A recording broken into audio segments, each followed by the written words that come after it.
Hello everyone, my name's John Neil Rice and today we're going to be looking at a mix session breakdown of my song Finally Moving On. So we'll be talking about how I recorded this song from home and some of the mixing, mastering and production techniques that went into making this song happen. So we'll start off just by listening to a little bit of the song. So I'll go from the start here. No, finally moving on.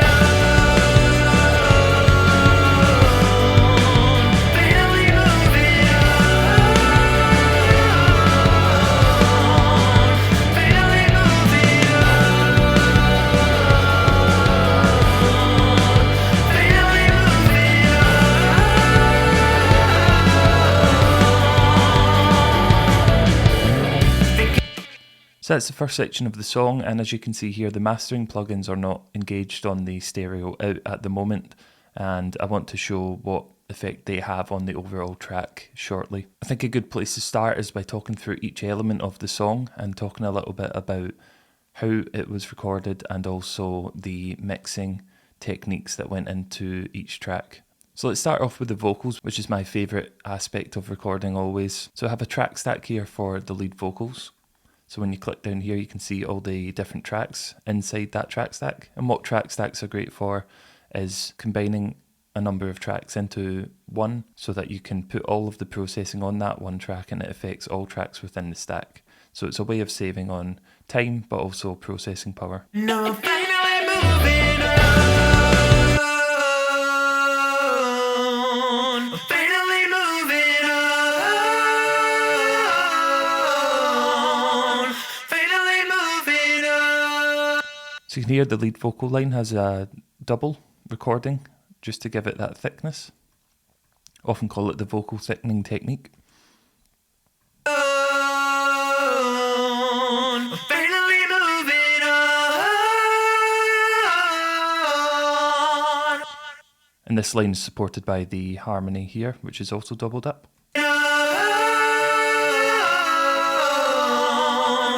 Finally moving on.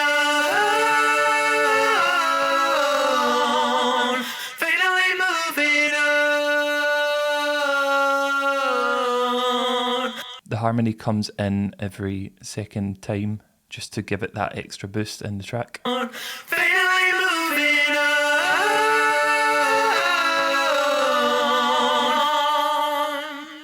And there's a fair bit of effects going on there, so I'm achieving this on the track stack main track itself. So you can see here we're sending out to a Vox FX channel, and on here we're using that Abbey Road technique to roll off the lows and the highs so that they're not affecting the effects plugin, and just have a simple echo effect, a Logic stock plugin there.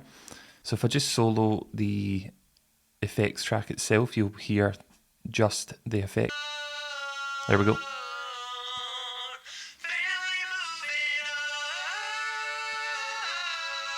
So that's just the affected signal, and then when you hear it both together. Finally moving on.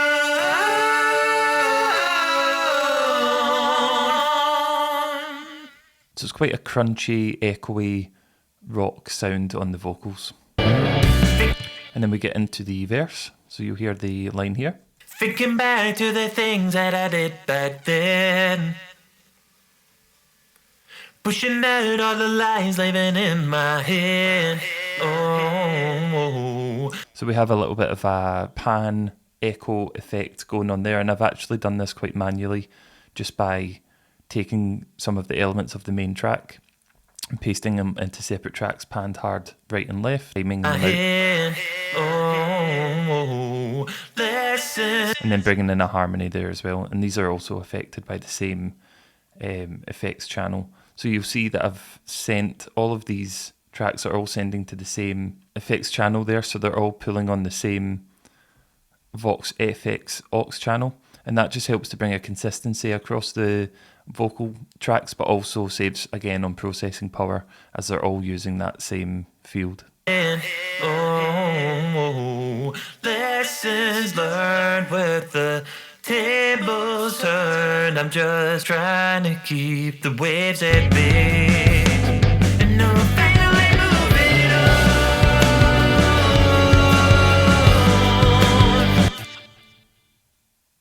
So it is a very short song, and once we're hitting this last chorus here, we're getting towards the end.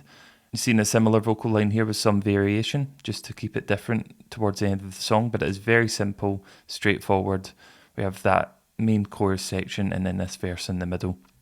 And the mixing techniques are very simple there as well. I'll talk about now the main processing on the vocals as a whole. So essentially using stock EQs again, rolling off the lows almost up to 100 there, and bringing out the low mids as well, just so you don't get that froggy muddiness in the vocal, which is never a good sound. In this song, we're boosting a lot at the 2 to 3K, just to give it the real presence it needs to cut through in the track, and then giving it the gloss, the sparkle at the high end of the frequency spectrum there at 12K. So boosting just a little bit as we move along, never overloading any one plugin, just to keep the processing nice and clean as we move between the plugins. We've also got a lot of compression going on, serial compression. In the same way as we're treating the vocals, we're using small amounts of compression as we build up between the plugins, just to keep the processing nice and clean and a controlled signal coming in.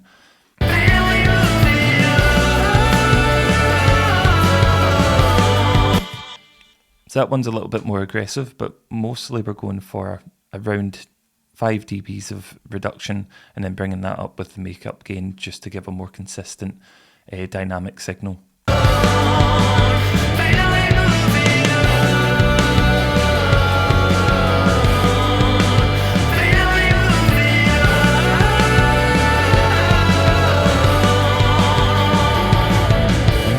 Thinking back to the things that I did back then, pushing out all the lies living in my head. Oh. They've been quite aggressive here on the EQ, just pulling out those low mids and some trebling areas in and around 700. And that will be completely dependent on the vocal recording itself across lots of different voices. So in my particular voice, there's a lot of build up in the low mid and moving up towards that high mid section there. So I just felt it best for this particular track to pull that out so that the vocals could cut through and deliver purely on the frequencies that I want to hear cutting through the rest of the instruments. So 5K, giving it again that presence, a little bit of a higher end boost, and then the sparkle again, 12K upwards. So when you see really extreme examples like this, that is very specific to my voice and what I want to hear in this track from that. I just didn't feel these frequency ranges were adding anything, were actually taking away from the sound that I wanted to achieve with that vocal. Lessons learned with the tables turned. I'm just trying to keep the waves at bay. An extra boost there at 2K. And I'm finally moving on.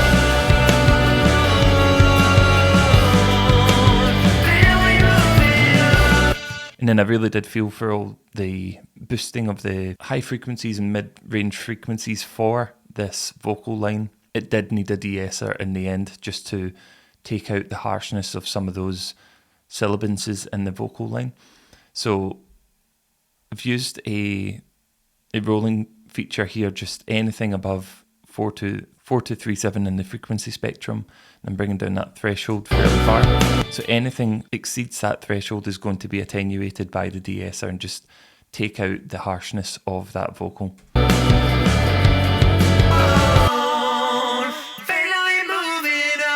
So you can see it kicking in the Fs of the finally, and you'll hear it in some of the sibilant sections as well.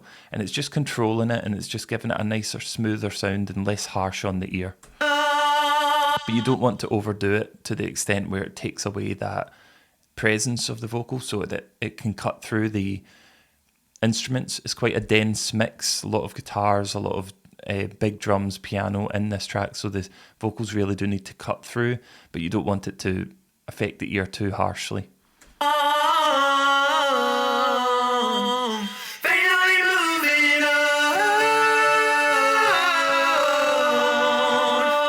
So that's the lead vocals, and we're doing similar effects on the backing vocals here.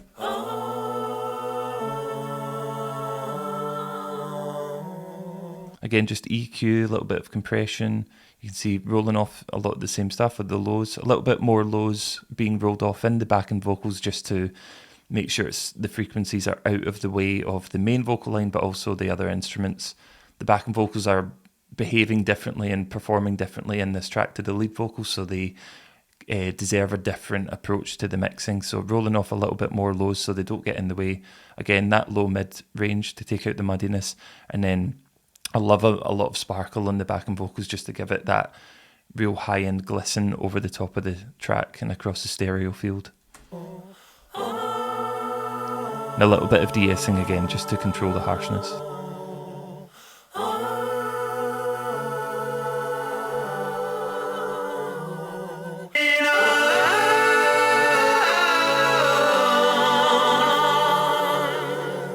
So lots of nice choral harmonies there just to support. And as you can see, these vocals were all just layered by myself, recording on my CV12 Avitone mic into my UAD Apollo Twin.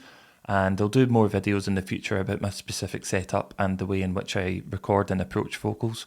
But for now, that's how the vocals were done in this song, finally moving on. So if we look at drums and percussion now, when I'm approaching drums for a song in my particular setup, I do have a real drum kit, as you can see behind me, and I basically sketch out the drum parts that I want to perform on my drum kit, knowing the song in my head that I've written or the song that I'm covering, and I record a rough version of what I want to play on the drum kit behind me, and then I take that recording and I translate those parts into MIDI. So I'll play in the drum part on a keyboard into Logic Pro, and I have the MIDI sound there, and from there I have the correct notation, and then I'm selecting different drum sounds that I feel represent the kind of drum kit I want to hear in this song.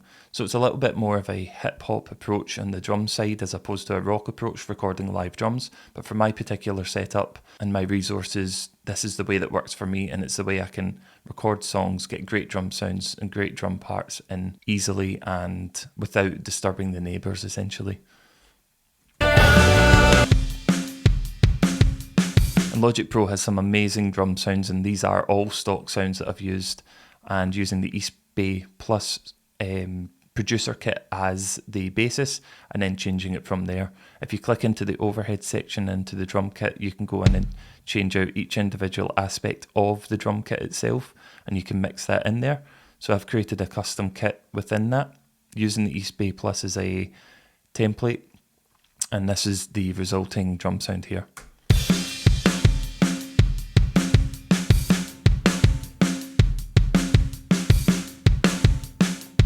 So I've really amped up the kick in and out just to give it a real punch. I love a good punchy kick drum. Some of the snare here. Not done too much EQ over and above what comes standard. And I've given it quite a lot of sub bass there as well, just so that on big speakers you're really getting that low end coming through.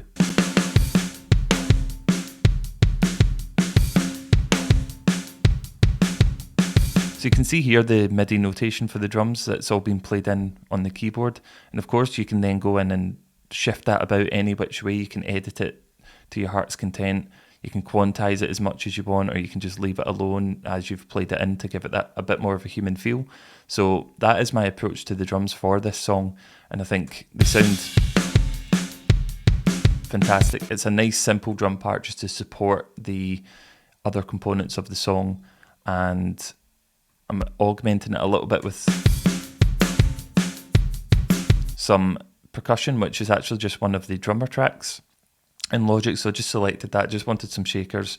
In the interest of time, making that happen just in the box here on my laptop, that made sense for my situation. So you can hear it's just adding a little bit of sparkle to the high end of the drum part towards the end of the song, just to give it a little bit of a lift as it's coming to the end.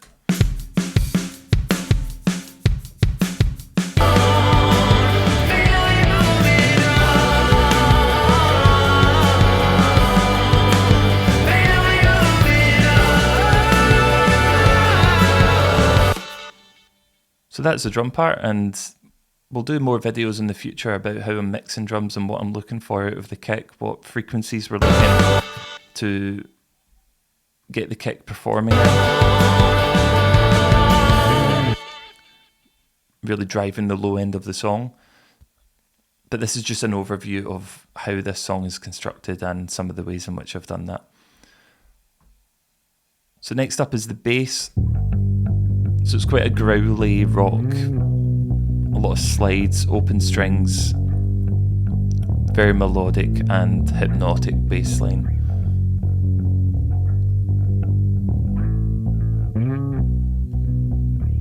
We've got some really simple EQ here, just rolling off a little bit at 20 because you're not going to hear that, and it can actually take up some energy in the track when you're hitting these other plugins as well. So just trying to get rid of some of that. And then boosting around 600 to 700 just to give it a little bit of presence and so it can poke through in the track as well. Again, it's just carving out frequencies for the different instruments so that they can sit in a frequency range that makes sense for the song and what that instrument's trying to achieve, but also so that it can fit in and around the other instruments in the track. And sometimes you need to take away elements of the frequency of a track for it to pop through, or you need to boost some, and that's the artistic decision making that needs to go on in the mix process. And so we're compressing a little bit as well, just to make the signal more even. Bring up the low volume aspects of the frequency and bringing down the high aspects just to give it a little bit more controlled dynamic range. But not too much here. And then here it was building up a lot in that 1 to 200 range, and 300 again, that muddy range, which can be nice on bass sometimes, but for this particular song it didn't need it, and it actually helped it to poke through in the mix a lot more. And as you can see in the analyzer there, it's still performing very much around that 60 to 80 range, which is also where the kick can sit, so it gives it that nice mix with the kick drum.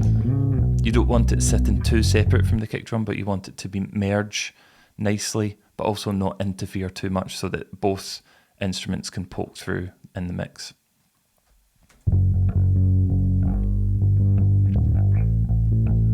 Add a little bit more overdrive just to give it a little bit more distortion for that rock sound. And you can see how it sits in with the drums now.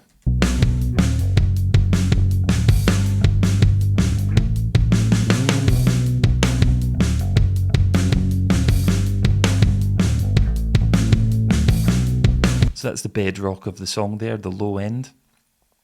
And then we're building up to sort of the mid to high frequencies with the guitars. So I'm just going to play all the guitars at once so you can hear how they're all converging together. So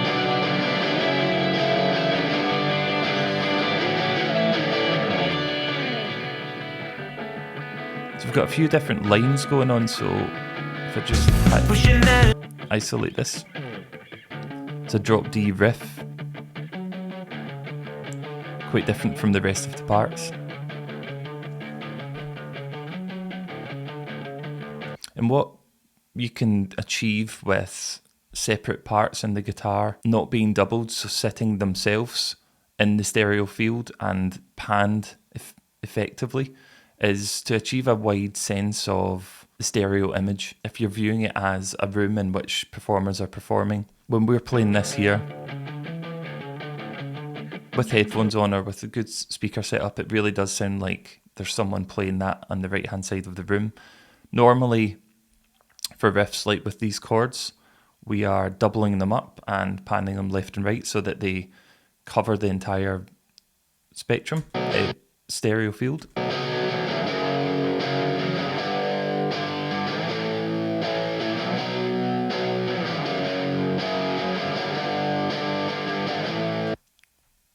And that really gives an image of both sides coming at the listener at one time. But if you have these parts here, offering a little bit more directionality in the mix, it's leading the ear to listen to that right hand side. And then having an extra element like this chord part here, pan to the left, you can hear that real separation in the parts, and it gives the mix a nice width. But then when we're wanting the full power of the chords, that's where we bring in the left and right. And then this melody part comes straight right down the middle, performing in a similar frequency range to the vocal, whilst not interfering with that main vocal frequency. So I've pulled out 2K there so it doesn't interrupt it, but it does deliver the presence right down the middle of the stereo field so that it catches the ear and gives it that strong melodic presence.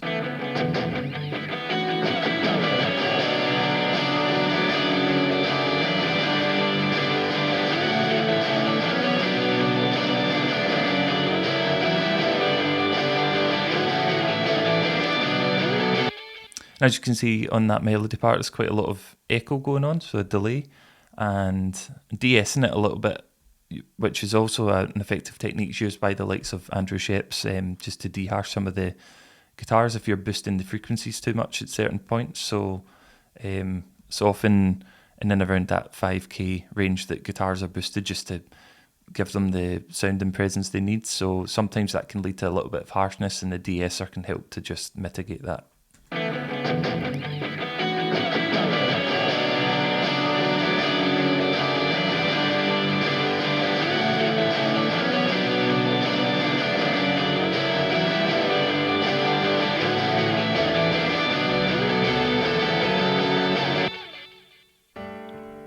And again, this is a MIDI part, the piano, which I've played in on my piano, which you can see just over there. Of course, it would be nice to have a real piano, real mics, all recorded live and acoustic, but in my particular setup, this is what works for me, and you can achieve such great sounds in Logic with the MIDI programming, especially in and around the pianos. And there's lots of great controls just to alter that sound once the MIDI is in your project. So this is a grand piano sound, and you can play about with things like the pedal noise, key noise, just to give it a little bit more authenticity. But that's just playing the supporting role in this track, giving the low mid-range a little bit more presence there, and also a little bit more sparkle and reverb, just some presence and atmosphere in the song.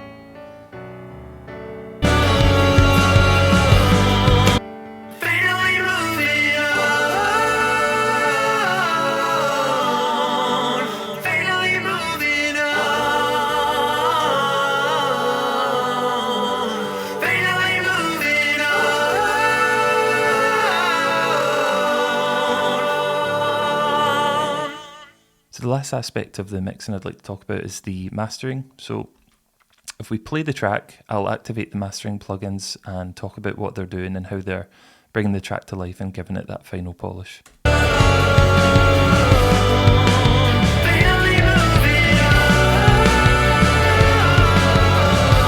Again, rolling off at 20 just to get rid of the frequencies that aren't perceptible to the human ear but can build up and take up some energy in the mix, so just getting rid of those, and a little bit out at 300 as well to get rid of some of the muddiness I heard in the mix.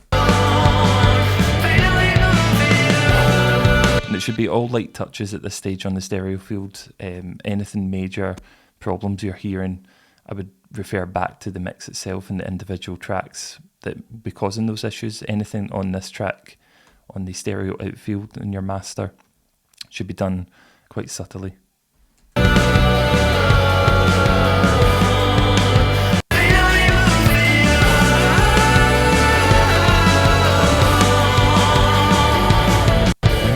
Thinking back to the things that I did back then,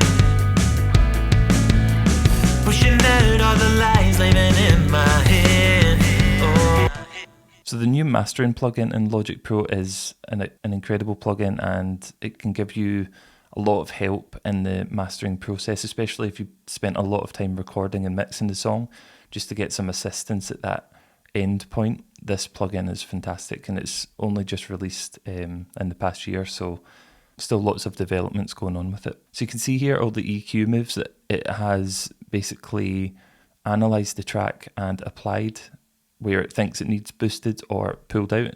Some of them more extreme than others, and I've actually I've left it at 100%. You can change that so that it's either decreases the effect it has on the track or increases it. But as soon as I hit that on, it sounded fantastic, and I just left it. And I think it's pulling out some of the lower mids, as I spoke about. It's actually boosting a little bit 300, so perhaps it feels I've pulled a little bit too much out in certain tracks and giving it a little bit more presence up towards 10k again. So if you're looking for that final help in the mastering process, this plugin that's stock plugin within Logic, the Mastering Assistant, is a fantastic aid. I would make sure you hit this loudness compensation button, as it can decrease the volume quite significantly of the overall track. So having that on helps to bring the level back up and doesn't diminish the dynamics that you've worked hard to achieve in the mix. And also this width spread is really helpful, just to give the track, if it needs it, a little bit more width in the stereo field. Lessons learned with the tables turned. I'm just trying. And then lastly, just to finish off the mastering process, we've got the limiter, and this is my favourite limiter here. It's the L2 by Waves. There are stock plugins in Logic, but this is the one I use currently, as it achieves the best results for me. But I will do videos on all stock plugins in Logic as well, and how you can achieve that, bearing in mind that it's low cost, just to use everything that's in Logic itself, and you can achieve great sounds that way. But for this particular track, the L2 was the finishing touch. So I've brought the threshold down quite high, just to pull everything up by that point, by that threshold, so you're affecting the overall volume quite significantly with that. And then I always like to bring it down to 0.1 just as a safety precaution, so that nothing's going to clip exceed 0 dB. Trying to keep the waves at bay. So you can hear it off.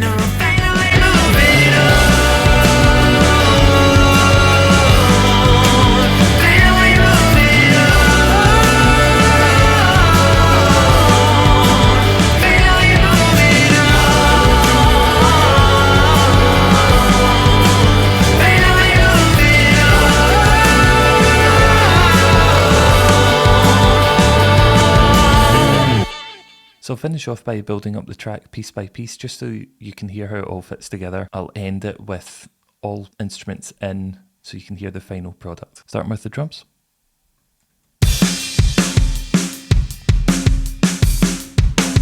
Now the bass.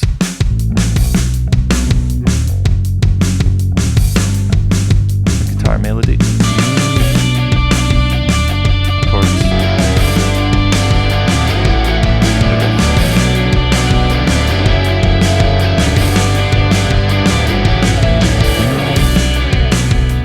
Hear the piano here in the mix.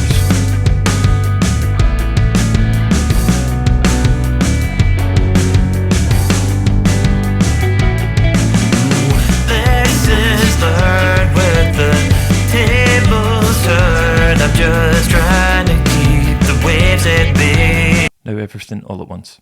And no finally moving on. Finally moving on.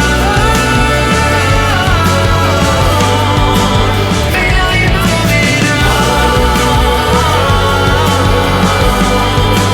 Finally moving